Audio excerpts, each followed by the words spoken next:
E agora está na hora do nosso quadro Esclarece TBC.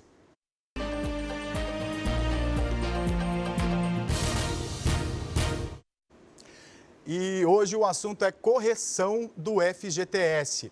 O Supremo Tribunal Federal determinou que os novos depósitos devem ser feitos em cima da inflação oficial do país, que é medida pelo Índice de Preços ao Consumidor Amplo, IPCA.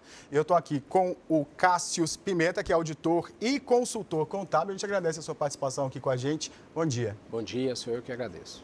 A gente queria começar, então, essa entrevista perguntando quais são essas mudanças, né? Que mudanças são essas que aconteceram aí na correção do FGTS? Bom, o FGTS, historicamente, ele sempre foi corrigido, por previsão legal, pela TR mais 3%. Ocorre que a TR mais 3% ao longo dos anos não vem refletindo o impacto da inflação nacional. Ou seja, o empregador faz o depósito na conta vinculada do FGTS e aquele valor que está depositado não estava tendo uma correção adequada considerando a inflação do país. O que o STF fez agora foi, basicamente, atrelar esse reajuste dos valores que são depositados ao indicador da inflação oficial. Entendo. Então, significa que hoje isso vai ser positivo, mais positivo, digamos assim, para o trabalhador?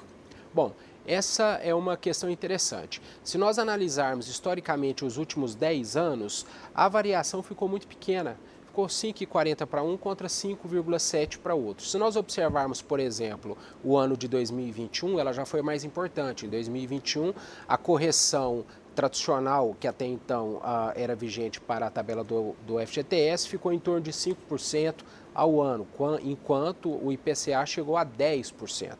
Então é algo que a gente vai conseguir sentir ao longo do tempo, mas se nós fizermos uma análise histórica, considerando os últimos 10 anos, a variação foi muito pequena.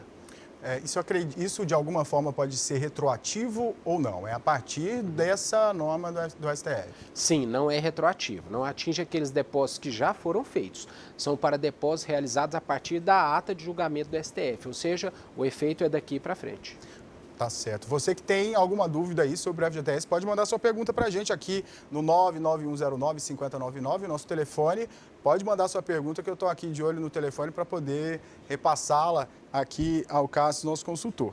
Então, essa questão, muita gente tem dúvida, né? Inclusive do que pode ser feito com o FGTS. Então, isso de alguma forma vai ser bom, né, para essas pessoas também, porque, digamos assim, isso vai ser um ganho. Sim, acaso o indicador do IPCA naquele momento em que, após os depósitos da nova regra do STF, se ele for superior à regra vigente, sim, vai haver um ganho, né? Agora, é importante a gente destacar o seguinte, o STF não modificou a forma de correção.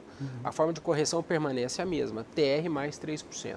A decisão do STF foi no seguinte sentido, que essa correção não pode ser inferior ao IPCA. Não significa dizer que eu vou ter uma correção automática pelo IPCA.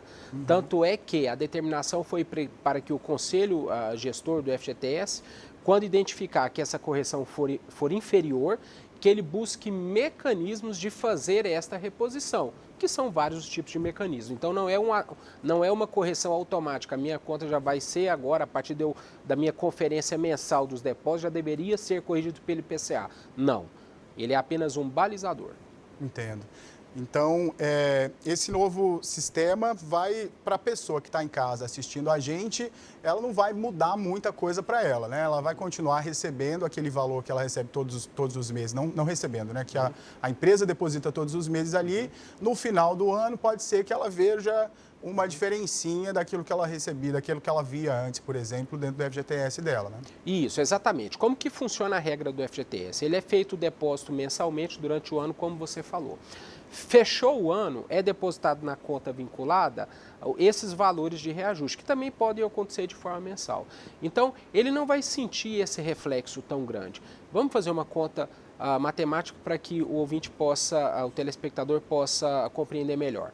Se ele teve durante um ano aí R$1.000 de depósitos de FGTS, vamos imaginar que esse seja o valor base, se nós considerarmos o ano de 2023, por exemplo, de 2023, que está com uma variação muito pequena, em torno de 1%, eu estou falando que ele teria uma mudança de R$10, considerando o anterior. Então, ele não vai conseguir sentir esse impacto de forma tão substancial. Vai conseguir sim, claro, naqueles anos em que o indicador do IPCA for muito superior, como aconteceu em 2021, que foi praticamente o dobro.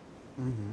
Agora, para as empresas, o que muda para as empresas que têm que, obviamente, depositar o FGTS do empregado? Não muda nada. A regra permanece a mesma.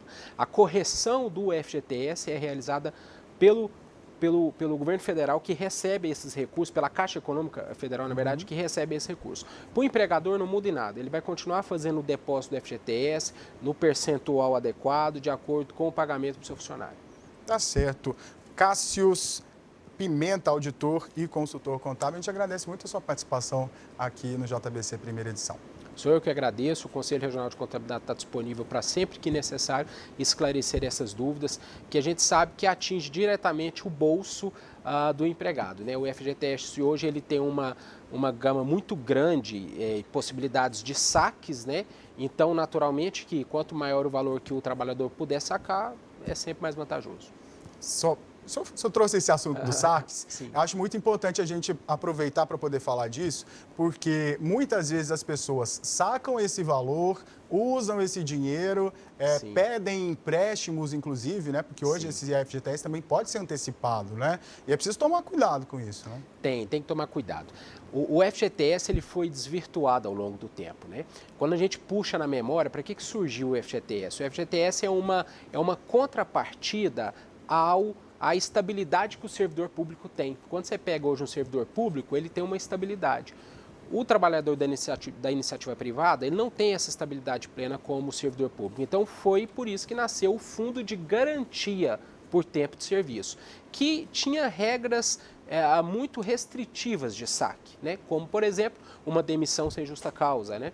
Então, eram muito restritas. Hoje, isso foi muito ampliado, principalmente após a pandemia e também um pouco anterior, quando o governo quis incentivar um pouco mais o consumo.